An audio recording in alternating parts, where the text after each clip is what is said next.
Nasunog ang dalawang classroom ng Pinyan Elementary School sa Quezon City. Mabuti na lang at naagapan ito ng mga bombero kaya hindi na po kumalat ang apoy. Darito unang ronda ni Oscar Oida.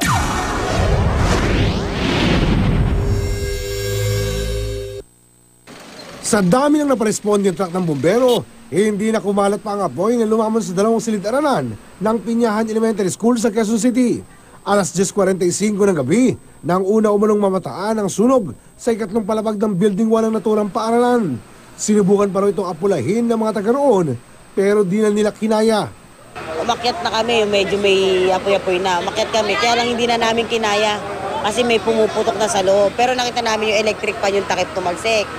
Kaya tumakbo na kami kasi putukan na eh. Pero nakapag-spray pa ng yung kapatid ko ng fire extinguisher. Buti na lang at agad nagdatingan ang mga bumbero kung kaya't nalimitahan ang sunog sa dalawang silid-aralan. Ganap itong napula bandang alas 11:10 ng gabi.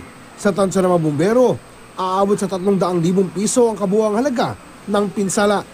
Posibleng naiwang naka-plug na electrical appliance ang dahilan ng insidente. Posibleng electric fan? Pwede. Kasi tinanong ko kay teacher ngayon lang kung may computer. So dalawa, electric pan or computer. Pero yung takip ng electric pan tumalsik na eh.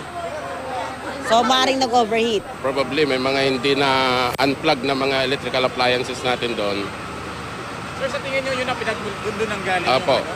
Dahil wala namang natutulog dito. At dahil dalawang classroom lang ang nasunog, wala namang nakikitang dahilan ng mga bumbero para maantala ang klase ng mga estudyante. Ito ang balita sa Quezon City. Oscar Oida reporting.